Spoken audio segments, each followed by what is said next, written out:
What's going on, mountain bikers and racing fans? This is Jason Schroeder. We are back for round 2 of the 2024 UCI World Cup downhill season with the pre-race discussion as part of our Vital MTB Downhill Fantasy. Each round, we're going to break down which racers you should keep an eye on going into the weekend, who's fast in years past, try to use some insight to help make the best fantasy picks. Because of the second time we've done this, we only ran fantasy for the first round of this year. I'm going to run through the rules once again for anybody who didn't play in Fort William. Basically, each round you get $1 million budget to build a race team. Rider values change from race to race based on past results from both previous seasons and races. There's no limit on team size, but you must include at least one rider from all 4 categories. It's elite men and women, junior men and women. Fantasy closes for team building after qualifying and semifinals. Points are only awarded for riders who finish in finals. Points are paid the same as UCI points in finals, so $250 for elite categories, $600 for juniors for first place. Play, all you got to do is make a Vital account. Each round, the top 5 players win prizes from SRAM RockShox, FSA, Maxxis, and Trolley Designs. And there's also a top 5 overall prize at the end of the season for players. For the race this weekend in Bielsko-Biala, Poland, first place is going to win a RockShox Pike Ultimate Fork. Second place gets a Trolley Design stage helmet. Third place wins some FSA gravity bar and stem. Fourth place gets a set of Maxxis tires. And again, fifth place getting a Vital t-shirt, which is still priceless because we don't sell them. Again, for this talk, I'm joined by John Hall from Intent Cycles, who's well known as Aaron Gwynn's mechanic over the past decade and Vital contributing editor and co-host of our B-Practice podcast. Tanner Stevens, thanks, dudes, for joining me again. Let's chat about some downhill racing. Thanks for having me, dude. Yeah, for sure. Well, Fort William went off with a bang. I would say it was one of the more exceptional and awesome kickoffs to a season we've had in a few years. Make sure to listen to our B-Practice podcast where we talked about all the post-Fort William gossip, who did what. Also chat about Dakota and his weekend, why his bars are so damn high. But just 2 weeks later, we're going back into the second round at a brand new venue, which offers a clean slate for racing. And there isn't any past history to kind of base off of who might do what.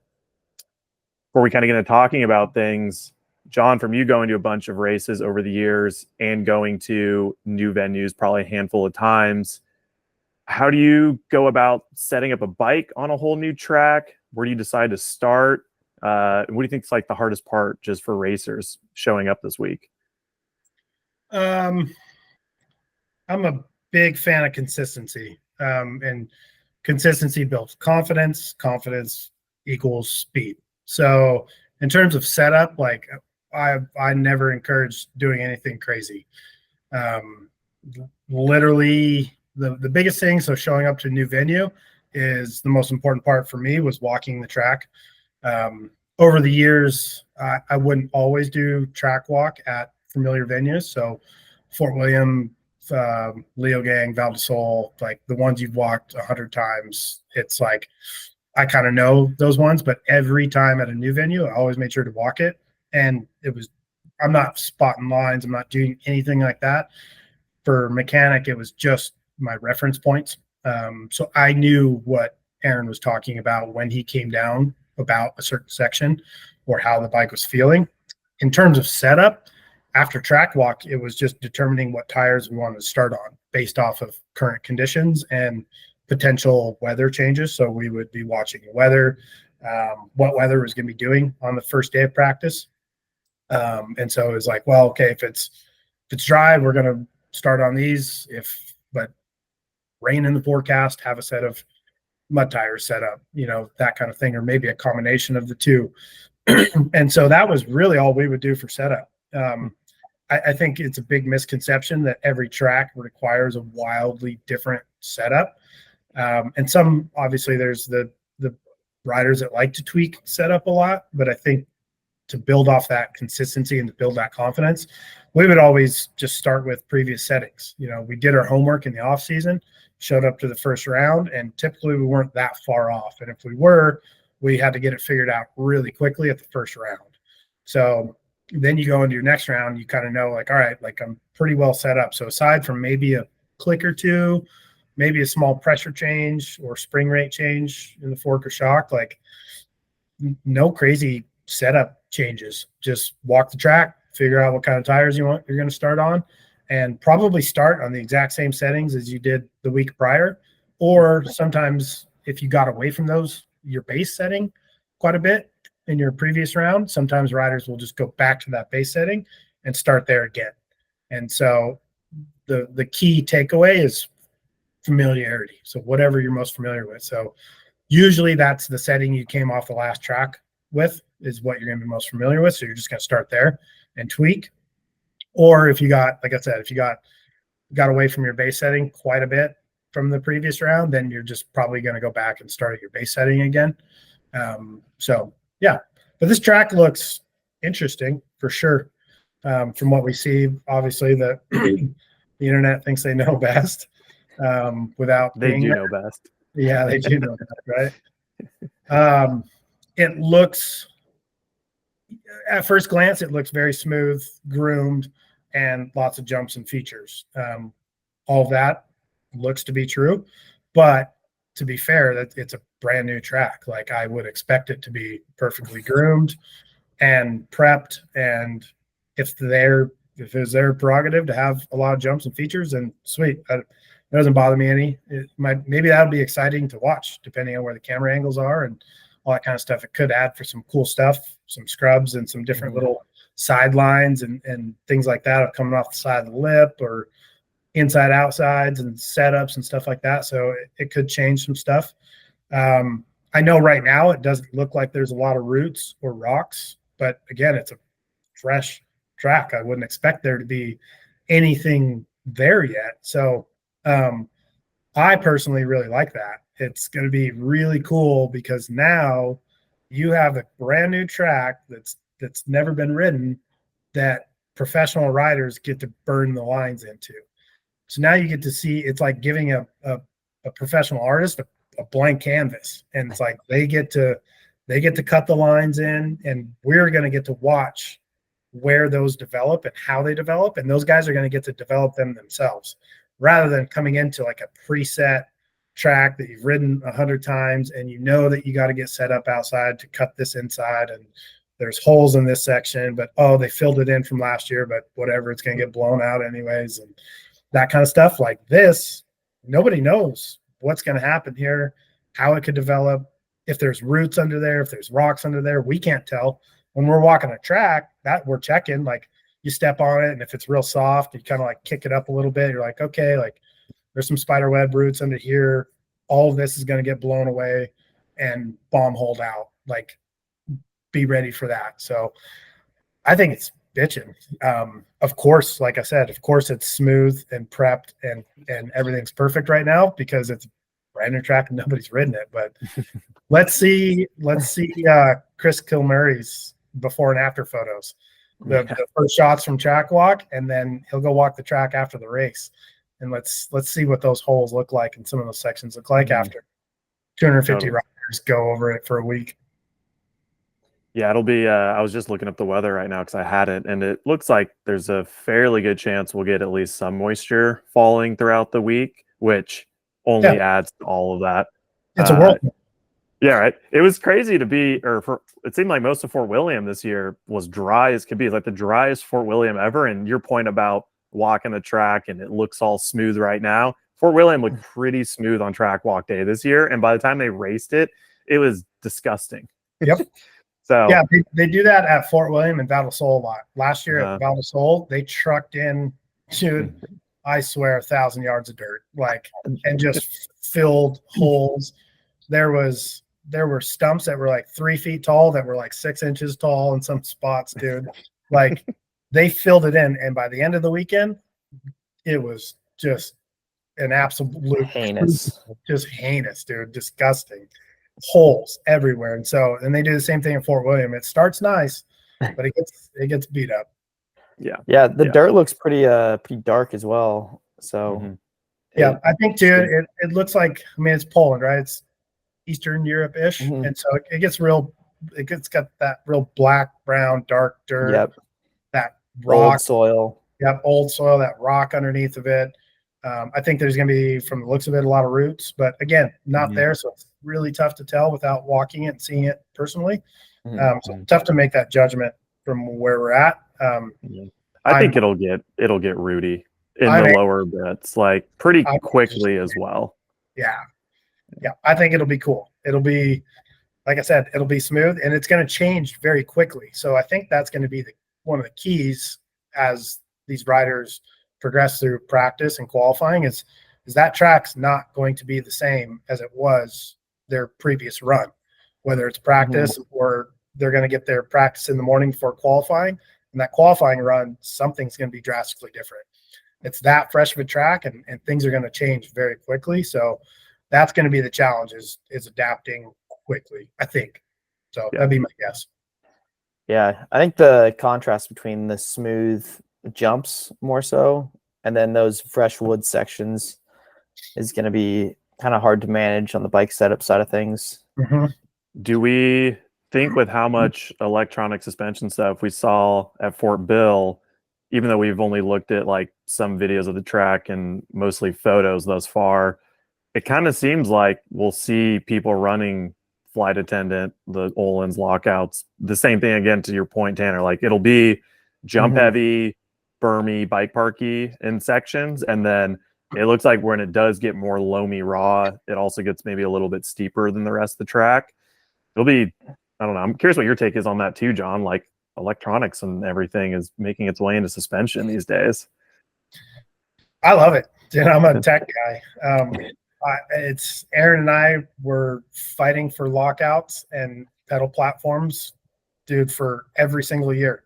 We were asking for it, trying to get something made. We were pushing for it. We knew we needed it. So I love that it's finally coming out now. I'm a little bummed that I didn't get to play with it as much as everybody is right now, but happy to have been part of pushing those boundaries. I think it's great. It's something that is 100% an advantage. And if you can use it correctly, whether it's automated or it looks like some of the flight attendant stuff has the buttons on the left where they can turn it on and off, or maybe have a couple different modes there. I think that's what Loic's been using for a while now, is essentially just switching some modes. Could still be wrong. Never know with Loic. But there's 100% time to be made on those smoother flowing sections. And the motorway at Fort William was, in my opinion, it's always been a key section, but the suspension lockouts or the platforms never a lockout, doesn't completely lock it. But the platforms and the modes were 100% beneficial. And if you didn't have something there, you're off. So look at the podium and how many people had something on their bike. I think it was 4 out of the 5. So, everybody but Dak. Everybody but Dak. So he doesn't want to talk about it anymore. What's that? He doesn't want to talk about it anymore. So sour subject with old Dakota. I'm sure it is. Again, I didn't listen to the B Practice podcast before this, but I spent a couple years on a team with Dakota, so I know what that conversation was and how it went, and I know what he wants. And I know what we've been asking for a long time. So I hope he gets it soon. I hope there's something that he can get to help him out in that department soon. I think he's proved it. Yeah. And yeah, it was, I was even speaking with Joe Breeden. So he has a mechanical one on his shock. And he was like, dude, it was a massive advantage on that motorway. And he goes, specifically there. It was 100% faster than no setup. So I think we're going to see more and more of it, and to the point where it'll just be normal. Yeah, it's cool. Definitely that next level bike setup and honing a setup in for the track on a given weekend. And it seems like I kind of like that the track this weekend will have, it looks like it has kind of black and white sections, very different sections, like the top bit being that one style and then having sections that break it up, makes it where you need to be thinking bigger picture about your setup. And the riders that have the ability to have 2 setups at the flick of a switch or a button, pretty sick. Definitely an advantage. I've heard Dak was saying Loic has buttons on both sides of his bars, and I went back and watched his run, and you can see that he has buttons on both sides. And I'm just like so curious what he has going on. Like, I think it seems like I haven't looked closely at photos, but I would imagine something's happening to his fork as well. Like, I don't know if it's just his shock. We have like our slow-mo video on YouTube, and there's a few clips of different riders hitting the jumps on the motorway. It's insane how stiff his suspension is when he lands compared to some of the other riders. Like, even some of the riders with electronics on their bike. It's pretty impressive. If I were to take a shot in the dark, and I'm only guessing, but if he has two setups, more than likely previously it was probably a one button or one pod setup that did his fork and his shock. I don't think it may have initially just started with the shock only. But I've seen some stuff on his fork that's had some blinking lights and on top of the damper previously. So I think then it switched to probably one pod that maybe simultaneously put the fork and the shock in like the same whatever position. Maybe now that's separate. I don't know why you would though. I don't know if that would be an advantage. That's a lot to think about too. I think a lot of people forget about, or it's easy to look over.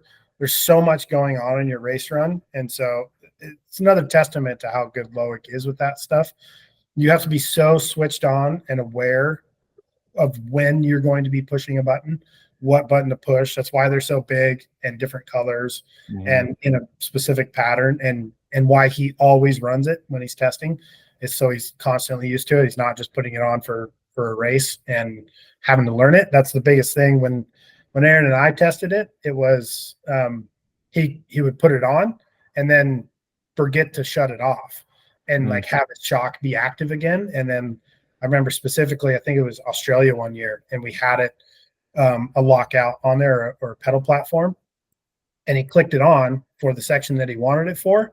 And then there was like a rock section afterwards, and he went blasting through there, and he was just like, he's like, dude, I went for a friggin' ride, and I spaced and forgot that I shut my shock off and I turned it back on. And so I don't know, maybe again, going back to Loic setup, if he has two, one could be connected to data, one could be doing the suspension stuff to turn his data on and off, or maybe he's just separated the characteristics between one for his fork and one for his shock. But again, I hesitate saying that because that's a lot to coordinate in your mind when you're doing what he does on a bike. I wonder if one's just an off, like it's all modes on one and then one just opens or whatever. So then like if you don't know where you're at in the modes or something happened, you can just hit, like you always know it's one side, like a kill switch. Maybe. I haven't seen the switch either, so I don't know what it looks like. Yeah. And I want to bug Jack to go take photos next or like this week and get photos of like his fork and bars as much as you can, because I think everybody is now tuned into it, and I didn't look for a long time, but it was tough to find photos of it, but even just from like this weekend. It's tough to get them. I was at the bottom in the finish line corral at Leo Gang last year, and the moment Loic comes across that line, that bike goes behind the his team manager or a staff member grabs it immediately, and a jacket is draped over the bars and the front end. So wow, it's tough to even catch a glimpse of it. And that's when we were all trying to figure out what he had going on with the bike. And there's quite a few people behind the scenes that knew early on what was happening there and knew kind of how that linkage worked. And it was interesting how that works. And I think it would work really good if you could figure it out. Obviously it worked well for him, but give Jack that challenge and wish him luck, because he's going to have to get a long lens and hang out and watch that pit for a long time to see it uncovered. Well, it's funny because I'm looking back right now at we have photos of winning bikes, like winners bikes from Fort William, but there's such a side shot that you can't really see his handlebars. And then like the screen grab from practice where he had all the fairings and stuff on his bike, Mhm. you also can't see his bars. But if Jack was just like in the finish corral during practice, you'd be Or in able the to start really gate. or in the start gate. Yep. There's times when you can't hide, Loic. Come on. Yeah. And then that way everybody online can figure it out for us. Yeah. So And I know Loic's game too, and he's really good at it because Gwynny was good at it for a long time. There was a lot of stuff and a lot of information that he just withholds or doesn't allude to. mhm. And he does that on purpose. And it's not a mind game, but it's just a withholding of information that then makes everybody question everything. And sometimes it sends people into a tailspin. And if you're one of those people, he freaking got you. Like, you know what I mean? Like, I don't care if he actually has something that's an advantage or if it's just something that appears to give him an advantage. He's living rent free in so many people's heads because of what he's working on. I mean, look, we're talking about it right now. So Yeah. as an athlete, and if you're racing against him, my advice is to stop worrying about what Loic's doing and worry about yourself and what you need to do to beat him, because you don't have what he has and you're not going to get it unless you're him. So don't worry about it. I mean, even Finn doesn't have what he has. Yeah, acknowledge it, like, and see, like, okay, he has something that does or doesn't give him an advantage. Can I get something that gives me an advantage? Like, cool. Like, don't completely ignore him. I understand that, but he's living rent free in a lot of people's head right now because of what he's doing, and Totally. he's just grinning from ear to ear with it. I mean, your point about him always riding with it so that it's just a familiar part of his bike, that doesn't mean he's taking advantage of whatever it does to his suspension every race weekend. It's just on there, you know, Just like on they're not pulling off. So who knows? I mean, obviously he did use it last weekend, but who's to say he uses it this weekend or where he does, you know? Yep. I mean, maybe we're thinking about it all wrong. Maybe the settings he has optimize the bike for the rougher sections, and you know, maybe it's less about firming up and more about like whatever opening up, who knows, or temperature or something. Like, you never know. Yep. All right, it's a lot of talk about Loic. He's getting a lot of coverage with his crazy Olin stuff. Maybe one day we'll know what's in the box. Yeah, maybe.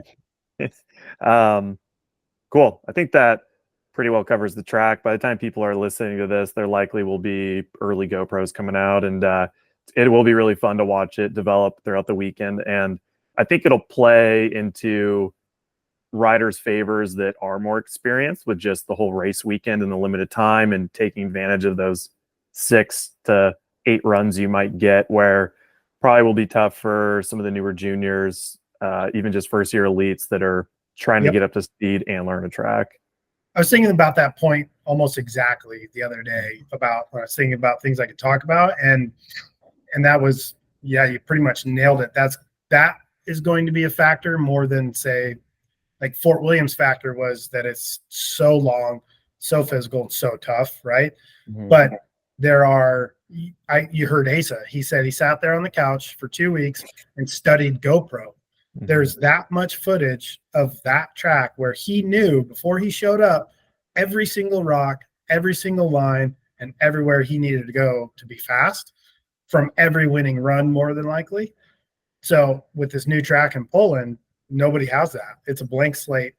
It's fresh as can be. And like to your point, experience will show from those guys that can get up to speed. They can put all that behind them. They don't care that it's a new track, and they're going to find the fastest line so quickly and then just start going. And those juniors, those first year elites, they're going to sit there and go, frick, I don't know where I'm going. They're just trying to learn the track. Whereas like these experienced and these top guys will have learned the track in 2-3 runs, watch their GoPros while they're taking a break.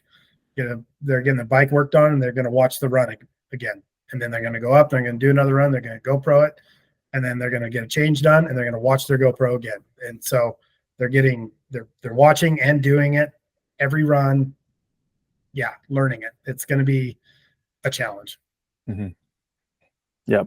A lot of data data acquisition things on bikes this weekend, and I imagine a lot of team managers in the woods with stopwatches or it is Specialized that has their little timing systems they'll set up like on sections themselves, which is like amazing to me. I love that. Put the free laps out. Yeah, free laps out. They kind of have their own, and it's funny because that one beeps as it comes by, or as you go by, it'll make a little beeping sound. And funny little off story here, Aaron. I don't remember what track it was. Would have been 2 years ago, I think. And he was up on track, and he saw their little sensor sitting there, and he was like stopped looking at a section, and he just like walked up to it and just started like waving his foot by it. So it was like beep, beep, beep, beep, beep. And Loic's dude was like down the track, and he's like looking at his thing. He's like, what the heck, dude? And he looks up, and then Aaron's down there, and Aaron just waves at him, and he's like, oh. So there's some fun banter with it too. Like guys, they mess with each other, but it's for sure an advantage. They're timing their own sections. They know where they're fast, but some of these data acquisition systems have their own timing system on them too. And you can set your own splits in it. And so once you've done a complete run, you can download it and figure out where you're faster or slower and set your own splits with your software. So Loic and them are just doing it up on the track instead. So crazy. No, it's not new or common, but he's certainly the most prevalent one. He's got the biggest team up there, probably has at least 2, I think 3 guys on track now at different locations, relaying information, both with radio and timing. Dang. Man. Just think about how fast you and I would have been, Tanner, if we had that. That's all we were missing this whole time. If someone would have set up my suspension, just having electronic, making sure my tires were pumped up to the right PSI, not it's 30. such an advantage. Even when Aaron got hurt, but I still went to all the World Cups last year, that I was that guy. And so we just had a WhatsApp group chat, and I would video our guys, and I would time other riders just with stopwatch. And to having the advantage of somebody sitting there watching for you, because if you think about it, just pick out one section of any track and you're on a line and you think you're good and you know that there's another line, but you're like, no, like I'm comfortable and I'm good and I'm faster here. And if you have somebody that can sit there and honestly tell you and say, hey dude, get on the other line. Like, and then the question is like, sometimes there is a line where it's like, it's questionable which one's faster and you want your rider just to take the one that they're most comfortable on. But then there's times where it's like, hey man, this line over here is a second faster every single time. And so I would rather you risk it a little bit to be on that line and get that second and start practicing it than completely miss out on it. And so it's a huge advantage just sending videos, and they get down to the bottom and they can relay back up. Can you stand in this section? What's happening here? It just speeds the whole process up of learning the track and almost building that confidence in them that they are on the right line. Yeah. That's half the battle too. Not even that. It's just, when you're doing a line, you're not sure if it's faster or not. And you have somebody that says, hey dude, I stood here for 30 minutes. You're on the fastest line. And it's like, sweet. Don't have to worry about that one anymore. On to the next. It just removes any doubt. So yeah, it's so important now. And for a while, it was only top teams that did that. And then now it's every single team has at least one person out there. I mean, I just think about the amount of times I've spent 10 to 15 minutes standing on the side of the track in practice while riding, trying to figure out which line was faster and how they're wearing, like how they're getting broken in or whatever. And then getting down to the bottom and then having to go up again, but like losing that 10 to 15 minutes of practice or what could have been GoPro review or changing something on the bike. Yeah. Or even how'd I look in that section? And having somebody there that you trust and will be honest with you without just hurting your feelings. And it's like, that's the other thing. It has to be the right person too. It can't just be some random person up there that you don't know or trust. Like I could confidently stand there and say, Joe, you're slow right here. Like you're on the right line, but you need to go faster.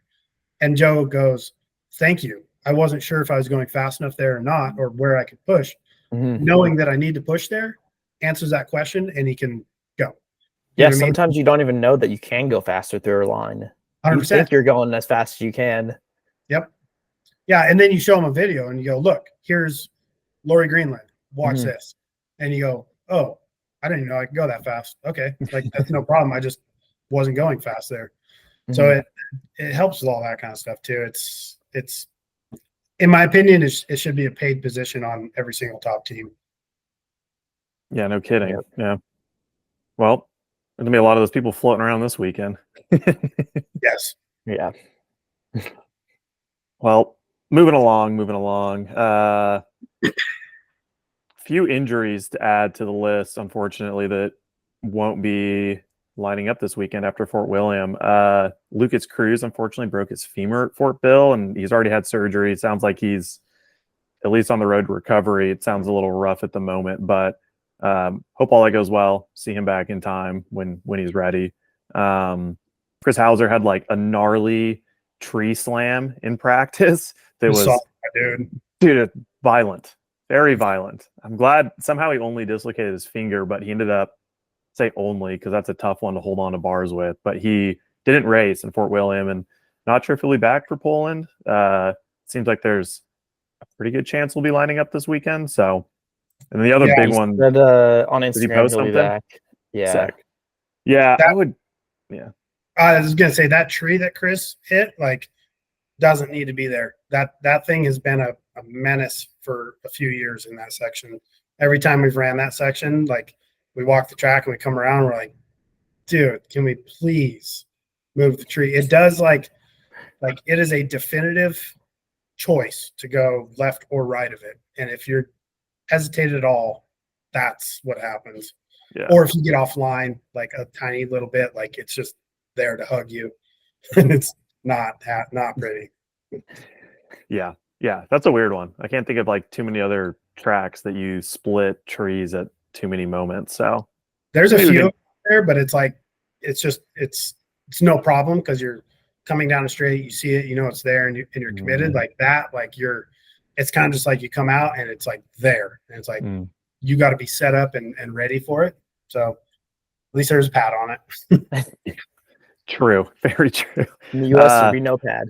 Yeah, exactly. Unfortunately, there was no pads for Greg Menard when he jumped from the top ropes twice.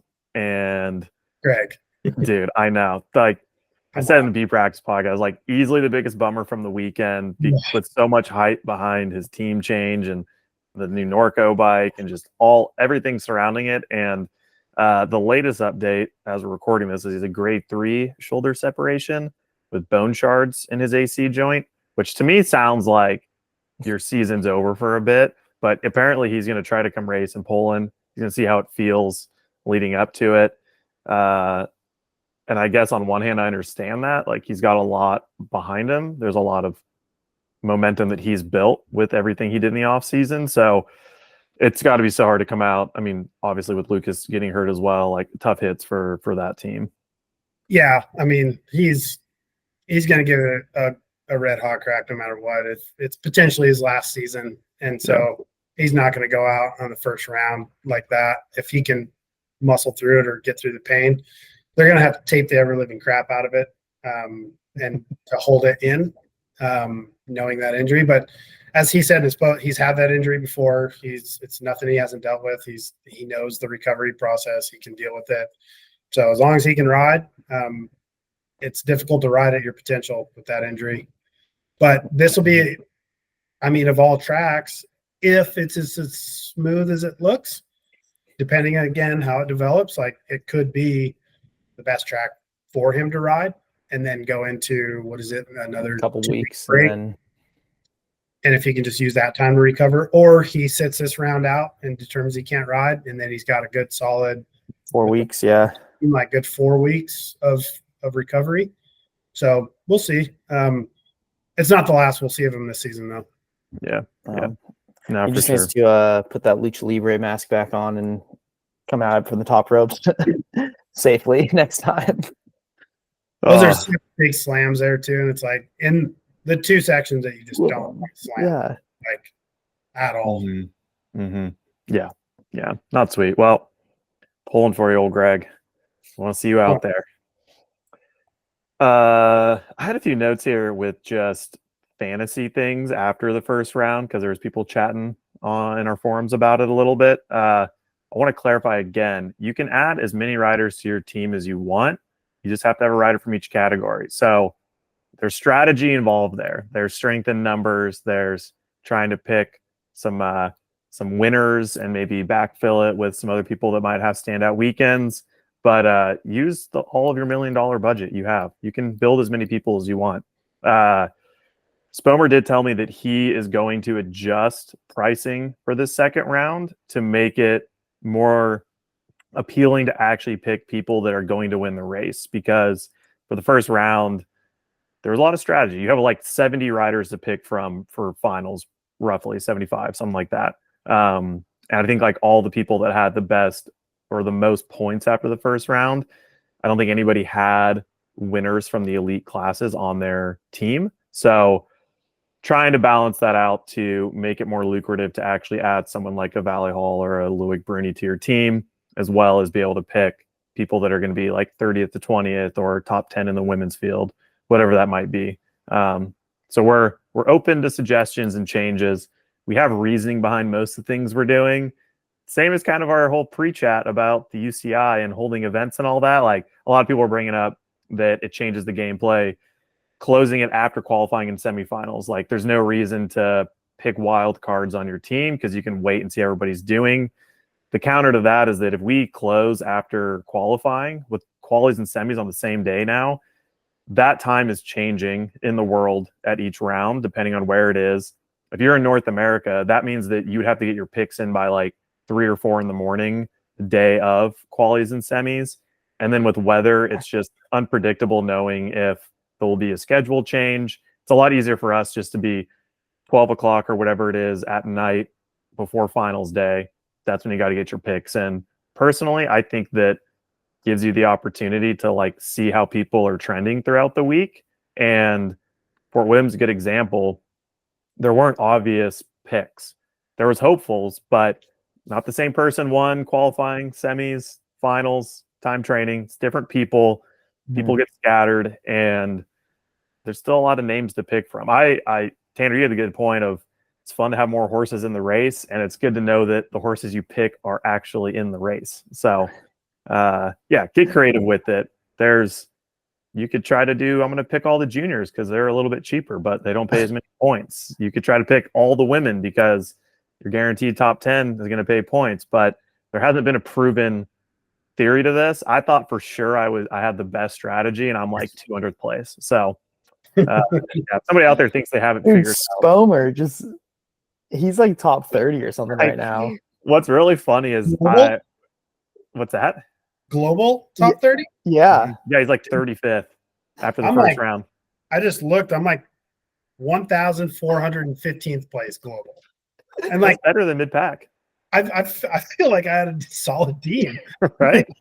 That's how I felt too. And I'm 1,000 something as well. Like, dude, I might even be 2,000. No, I'm 2,481. And I was like, my team was sick. But I also had Trevor Hatton. Yeah, right. We'll have to make our own league of just the three of us and see who's doing what. I'm diving in next weekend. So Saturday. I like the Moneyball approach. I'm a Moneyball type guy. So for each person in my category, I go for to pick your one person in each category. That's my horse that I think can win. Mm-hmm. And then after that, it's a Moneyball approach. I'm going into stats, knowledge of their life, previous results, relationships, averages, where they're training, how they've been doing, national series standings. Like, let me see where you're at up against the rest of everybody, and then make educated decisions. It obviously didn't work, but you're over there with spreadsheets. You're connecting dots on where things are going. And I don't want to turn my camera right now because the whole other side of my room is just a crime scene. Yeah, for sure. I mean, I was texting with Spomer on Saturday after qualifying in semifinals because I was probably the 15th time I had adjusted my team. And I texted him. I was like, I hope I do bad so that the next round I don't have to spend so much time on this, because I'm like so invested thinking that this is gonna be the best team possible.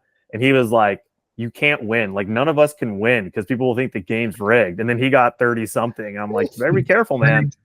People think it's rigged all of a sudden. I think you should shut it off after time training. Like, give everybody a little bit of a glimpse of speed and where they're at, but it still requires you to know a little bit more about all the riders, because there's some people that take time training very seriously, and there's some people who really only care about a split somewhere where they want to see how fast they are, and they can judge where they're going to be based off that. And so they may look like they're in 30th in time training, but they didn't put a full run together. Or you need to go and look at the timesheet and be like, what splits were they fast in, or were they fast? And you see like 13th, and then all of a sudden like second, and then like 42nd. And you're like, I see what you're in there. Like, you're fast, but only you're just testing a section. Like, all right. Yeah. I do like after semis though, because then you can actually pick people that are in the race. Yeah, that's true. There are pros and cons to both. I like the idea of cutting it before qualies and semifinals. The downside is exactly what you're saying, Tanner, is do people lose interest because half your team ends up not making it to finals for whatever reason? Versus, I think that I was way more invested throughout the weekend because I saw time training, made some picks, adjusted where I already had picked. Then qualifying happens. I'm like, all right, no, they're worth my team. I'm gonna go and add them. And then semifinals happen, and now you're like, well, shoot, like I had Lori Greenland or I had Ocean O'Callahan. Like, they're not even in the race anymore. I had both of them. Yeah, like now it's time to move some names around. And I don't know. I think for people who are into it, and if you're already tuning into who's going how fast in qualifying, who's going how fast in semifinals, you're probably already on the site. It's quick enough to click in and make what you think are the educated guesses on who's going to go fast. I mean, this past weekend with Dooley flatting, Reese Van Leuven flatting, and then Remy Meyer-Smith, right? Was that the correct, or is it the other? No, Luke Meyer-Smith. Luke Meyer-Smith. DNF or DSQ. Going out of the course after he crashed. Those three riders right there killed my team, and I think a lot of other people's, and that's like the fun of it, I think. You know, like they're all people that should have been up there, and you can't really predict that. So Dooley thinks like I do, dude. He got down to a spot, pulled his phone out, was like, "Where's my split times?" Is the pace there? Yeah, it's so easy. Dude, you'd be like, super bummed I crashed. But if you look back and look at your splits and be like, all right, I'm top 5 in the splits. Like, speed's there, it's fine. Mechanical happened. On to the next. Like, don't let it shake him. Yep, for sure. Yeah,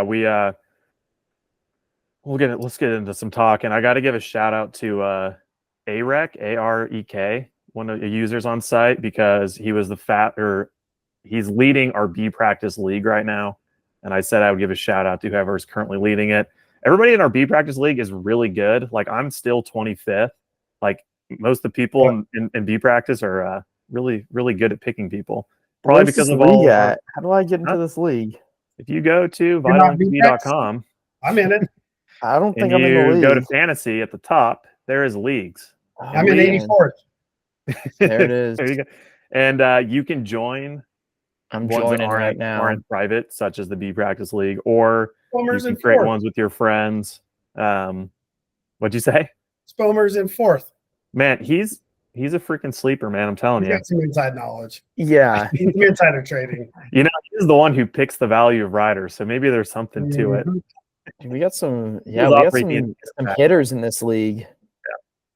Yeah. All right, cool. Luca's up there too. Is he? Yeah, Luca Comedian, 21st. Man. See, I'm getting way too competitive about bench racing. I love it, but it's also frustrating. Especially when I'm like, I should know who's the fastest. I should know all the people. Yeah. All right. Let's talk about some juniors. Junior women. We'll start there. And I'm going to kind of talk about this from a fantasy standpoint. So junior riders aren't going to get above $60,000. That's where they will cap out at. So strategy, however you want to do it. I think that picking your winner for both categories is a great move because odds are there's some key players in both classes right now. And then after that, a lot of juniors are pretty well priced. So doing your homework around juniors of who's fast on the weekend, who was fast at Fort William, kind of looking at those names, I think there's a lot of potential to get some points there. With junior women, I still think Arise van Leuven is the one to win, even though she's fastest at every split by she was up by like 2 seconds before she flatted at Fort William. So I still think she's the one to put your money on. Same with Sacha Ernest and Ellie Holzbosch. They're second and third on the weekend at Fort William, both looking really fast this year. They're going to be worth quite a bit as well. So you have to look at your budget and see what makes the most sense. Said this in B Practice podcast, but Heather Wilson, who won for juniors at Fort William, we didn't talk about her last week because she wasn't on my radar. A lot of new names, especially in the junior fields.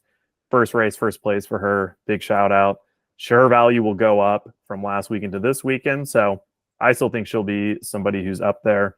Other than that, big shout out to Tilly Melton, U.S. rider for transition, fourth at her first World Cup as well. And another person that kind of slipped my radar when I was picking a team, at least. Her value, again, will also go up, but I think she's a solid pick for this round. Everything's so new for some of the junior riders that, a lot of them is their first time at Fort William. It's the first time at this track, sort of same, there's not balancing the unfamiliarity. It's all unfamiliar. Yep. Keep cruising through for junior men's. Sort of same thing as Arise. I think Asa is going to be hard to bet against at most of the World Cups this year. I mean, he came out and absolutely dominated, more so than I think any of us would have thought at Fort William. It was insane, dude. So, I mean, that's what I would have expected out of a healthy Asa, to know that he was quite literally on the couch 2 weeks ago, just watching GoPro runs. Eating Skittles. Freaking came out and beat everybody by 6 seconds. Like, okay. Yeah. All right. And so the cool part is, and I was talking to some people at work about this, is I love that he won, but I love how he won, because there was the kids, you have to remember, he's 16, like racing age 17. Like, there was all this pressure, all this hype. He hears it, all these expectations, all that kind of went away, which was maybe a blessing, knowing that he's coming in injured and was just like, results don't matter. And it kind of like wiped a lot of that away. But I love watching people take all of that on and then prove it right. Like, he went out there and said, the hype is real and I'm the one to beat. Like, it was all question up until this point. It was all, yep, he's smoking everybody in the U.S. Yes, his times are faster than the pro guys. Yep, he laid the wood to a few top dudes who have had great World Cup results, but it's not Europe. He hasn't been to a World Cup yet. He doesn't know the pressure. He doesn't know the vibe. And he said, yeah, dude. And and with authority too. And just like all of that, I was like, hell yes, dude. You basically just said, I'm real. Like, I'm the real deal. Like, it was a question before and now it's not. So I love that. Like, and I think it's been said before already, but I think that was the start of something really special. Yep, I would agree. It'll be cool to see him racing again so soon. Second round, maybe different pressures than coming into his first race ever. Now he has risen to the occasion, proved that the hype is real. Different pressure, still pressure on him, but I feel like I've been thinking this and saying this all along, is that his racecraft seems so evolved for how young he is that I don't think he hears the noise or really cares about it. I mean, Dakota was mentioning when we podcasted for B Practice that he just genuinely loves to ride. Like, he wants to do laps. Yeah, like and even like his interview, he like genuinely said, I wasn't even that tired at the bottom of my run. Not to like put it in people's face by any means. He was just like, yeah, Nope. like I hit all my lines. It was so sick. Like I got to the bottom wasn't even like that tired. I'm like, That- this kid is crazy. If you would have let him, that kid would have went up and done party laps down that racetrack after the race. Guaranteed. the jumps. I guarantee. No way, dude. He would have done full laps, top to bottom, like another 6, just for fun, because he loves to ride his bike that much. And Nico said that when he first put him on his bike at the U.S. Open a few years ago, and he said, "Do you want to stay after and ride my bike?" And he said, "Sure." And it was like first lap. Nico's like, "All right, just take it easy. We're gonna cruise down. We'll stop at a couple sections. Like it's a new bike. Like get used to it." And he's like, "Okay," and then just went like race pace, full lap, no stop. And Nico's like, "Who is this kid?" Like, and he's like, "I couldn't stop him from riding. Like he just had to just lap and lap and lap." And I'm like, "Dude, let him go. Let him go." It's Yeah. It's gonna be sick to watch again this weekend. I have no reason to think he can't do it all over again. yeah, So, I agree. I think the only unknown is Tyler Waite, the Kiwi. Kind of almost like an ace from the Southern Hemisphere from the way people have been talking about him and the way he's had fastest time of the day at some nationals and races with big elite fields. He was third at the first split in qualifying, then he flatted. So we didn't really get to see his cards. So he'll be at Poland this weekend. And I'm excited to see how he goes. I think he'll definitely be on my team because I expect him to be up there. Other than that, really, like, there's a lot of names in the junior men's class right now that are all really fast, and it's awesome just to see how tight that competition's gotten. One person that stood out to me to think about for this weekend is Mylan Falquette. He had 2 podiums end of last year, qualified 9th at Fort Bill, and then flatted in finals. So his value or his cost for this weekend will likely go down a little bit, but I would expect him to be back up in like that top 5 range. Yeah. Sweet. Yeah. Keep moving on. Where are we at here? All righty. Elite women. Kind of turned it into the Valley Nina battle a bit. Like Fort William was a dicing up of splits between the two of them. And I'm split in my mind on who I think could win this weekend. I think Valley has a lot of confidence, and she's kind of being quiet with that confidence on the new team, the new bike.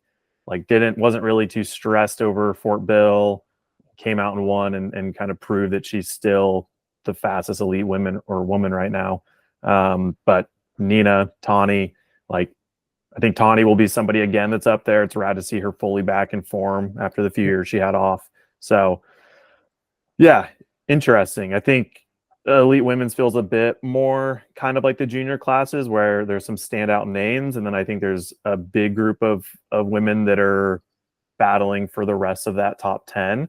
But it'll be interesting to try to decide, like if it's Cami, if it's Gloria Scarsi, if some of those names, Marin, Cabaru, like I think it's hard for me to like guess how they'll do this weekend, but I would think that the podium from Fort Bill will include Valley and Nina if nothing happens, probably Tawny plus some other names mixing it in. Mm-hmm. Yeah. If you look at Tawny's splits, she was first at split 1 and then just pretty much maintained third the rest of the way through and was second at the speed trap. So she's got speed there. And if it's I don't know, man, it's a completely different track. It's not going to be as rough nor as long as Fort William. So we may see some other players shake up some of the stuff, some of those leaderboards. Yeah, I'm kind of looking at who's more of like a skilled jumper, like has that BMX style, I guess, coming into this weekend. Yep, for sure. I get real curious about Millie Johnset because she was having a pretty decent weekend before she crashed. So I think she'll be hungry going to the second round. Valentina Rose Sanchez, she looked so fast in all the practice clips I saw, and then she didn't qualify. I wonder if that was just like everything surrounding your first elite race, but she went and did that, like got the first one under your belt. Maybe didn't go how you wanted, but she looks really fast, and I think she'll be on the cheaper side for fantasy stuff as well. So assuming she gets through qualifying and semifinals, I think she'll be mixing it up. Like, but you're right though, picking somebody with the BMX jumping skills. I will say, compared to a couple of years ago, like watching the motorway at Fort Bill, insane how fast all the women are going, and they're not just like making the jumps like maybe it once was. They're pushing through. They're like there's some like slow-mo shots of all like looking so sick over the jumps. So yeah, and one interesting stat that Chris Kilmurray had and posted, I forget exactly what it was, but I think what was it, the top 3 women were 1.8 seconds off of each other. And so historically the gaps between positions in the women's class has been 3 to 5 seconds, and then after the podium in the top 5 it drops off, like can be in upwards of 30 seconds. And we're starting to see all those times get closer and closer and tighter. And so that's when you start getting these really cool stories and fun racing. And when they're not just smoking each other by 5 seconds, like they've all stepped it up. They're racing. Like it's no longer who can jump and who can't, because they all can. They can all hit this stuff. They can all do the gnarly things. And they're all like super supportive of each other. It's not surprising, but refreshing to see. Like they're out there, they're very encouraging, and they're taking that a rising tide floats all boats approach to it, and you're watching it now. So now there's just like this bigger chunk of super competitive women, and it's been really fun to watch that. Yep, 100%, totally. One last name I'll throw into the mix was Michaela Parton. She was 6th, 5th, and 9th, and kind of the same as Anna Newkirk, with like a 3rd in qualifying and then semis and finals maybe fading just a little bit. Honing in, having to put in 3 race runs is tough, but those times are still times. They still mean something. So Michaela and Anna, I think, will be continuing to build into this round. Yep. Finish this off. Yeah. Yes. All right, elite men. There are so many names to bring up and talk about. I guess if we'll start with who probably will be up there for winning the race, I think it's going to be pretty hard to bet against Loic this whole season. For him to come out and win the first round and at a track that he historically was not very good at, Fort Bill, homie's on form and not really looking to slow that down.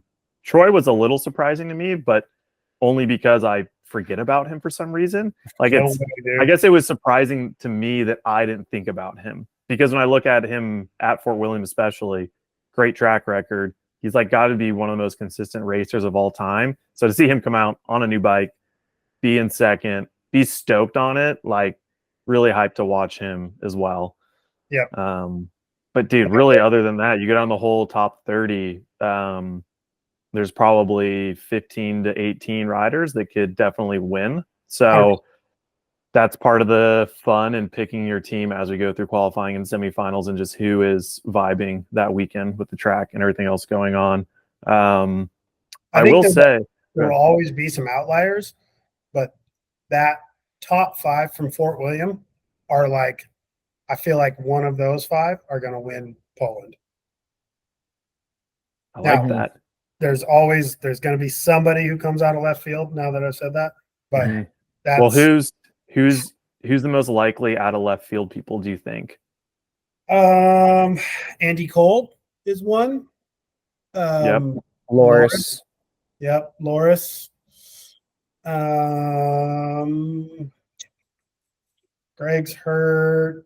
Benoit. Yeah, out of those, I would say, yeah, Benoit can always win, but I don't think there.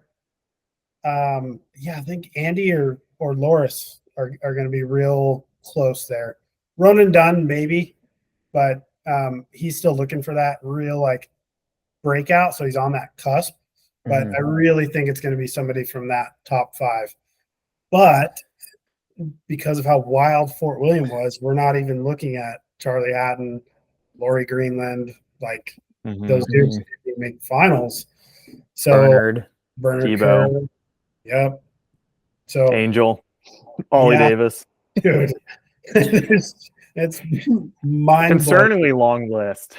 Concerningly long list. Yeah. Yeah. Yeah, I would agree with all of those names for sure.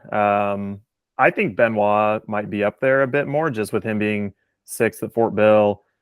He's always a sleeper. Like, he's so fast and he is more consistent than I think I even realized. That it'll be interesting how long this track is, because we haven't seen a GoPro yet. That's the one thing I've been kind of thinking about. Like, Dakota is really good on these short East Coast of the US style tracks. And if it's in that 2.5 minute range, I think he could be really quick. I think Bernard is fast on stuff like that as well. He is so efficient and good at jumps and all of that.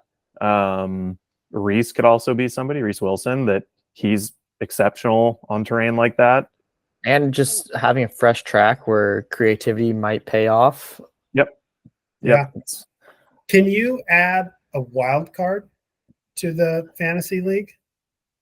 Maybe. In what type of way? Like, they're weighed more heavily or something? Yeah. So you just pick one wild card rider. And if it's almost like a jackpot, if you nail it, what's a win? 600 points? 250.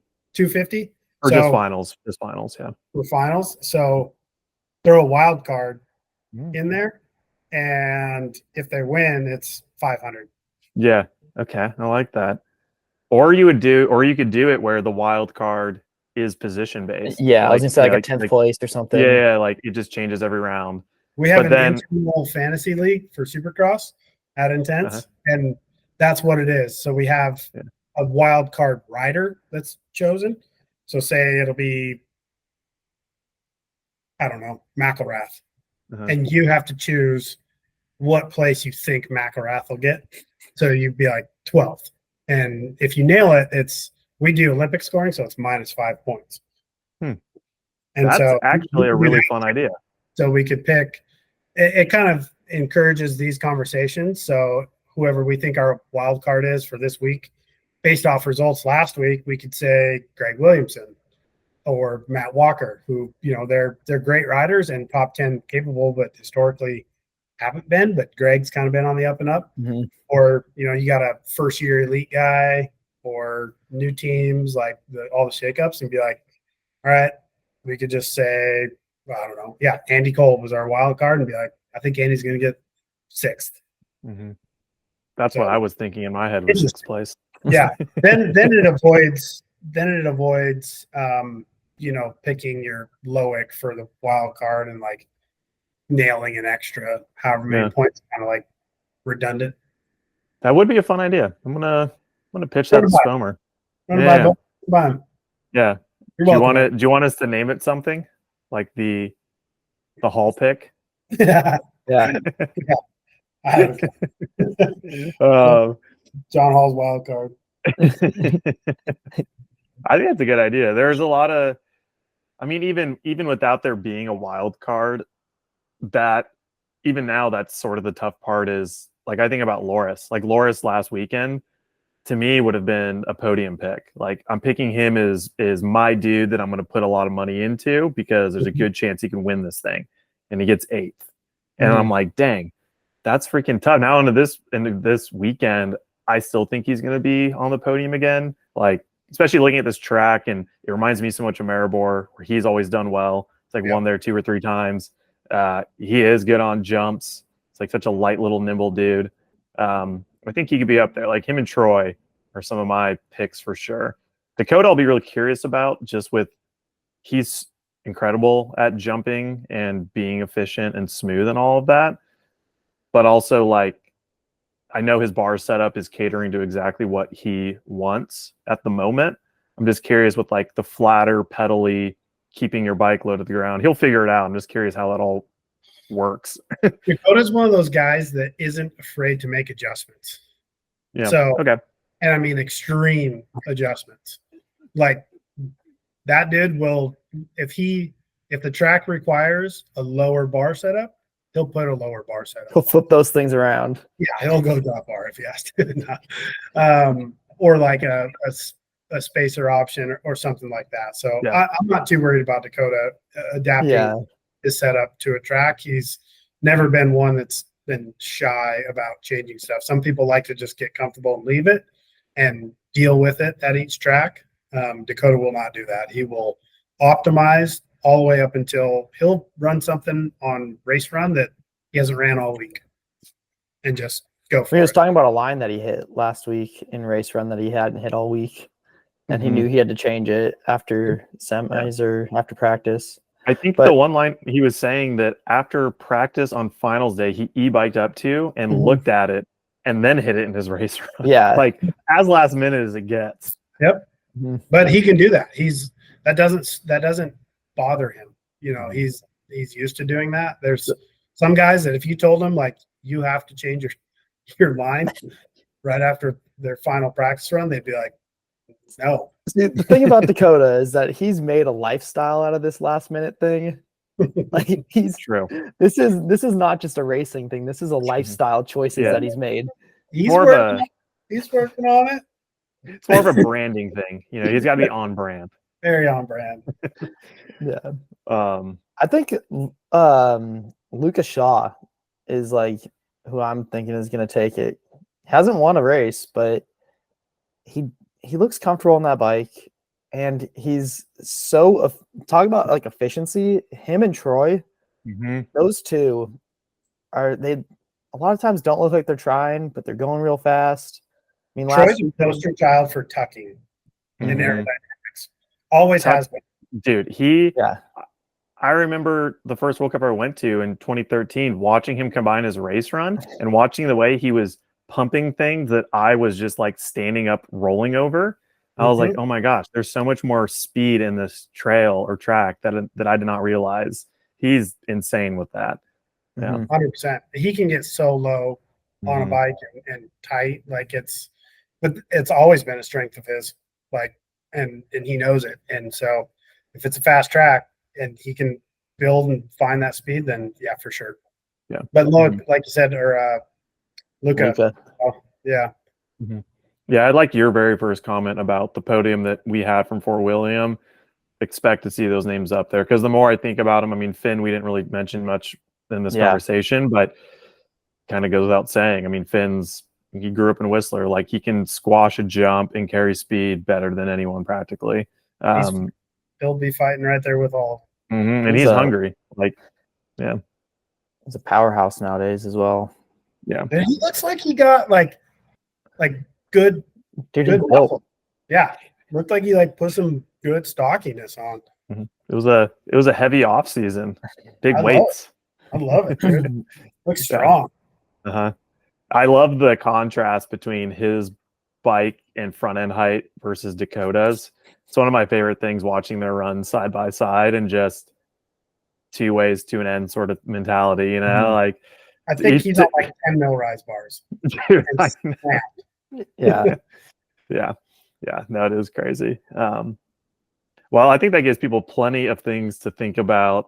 There's a lot of names in there. I think we'll see a lot of the same names in the mix. I'm hopeful that some of the riders that didn't make it into finals, we get to see last week, and we get to see this weekend, pulling for our boy Pinkerton. Want to see him in finals as well, or at least through to semis and stuff. So yeah, should be a good race. I think everything we've talked about between your kind of main title contenders in each class, mixed in with a bunch of names, plus a new venue, going to be cool to see how people dissect it and how it evolves. And yeah, man, I'm stoked. We get another race right away. Can't complain about it. Nope, I'm pumped. It's here. We're rolling. We're rolling. Freight train will be rolling until July, and then it hits pause for a bit. Yeah, then we had a weird 2-month pause, but then we're right back into it. All right, cool, guys. Well, thanks for joining again, having this conversation. Thank you, everybody, for listening, supporting independent mountain bike media. Make sure to play fantasy, create a league with your friends, have fun being competitive from behind your computer screen. And we will see everybody after the pull and race for our B Practice podcast. Cheers.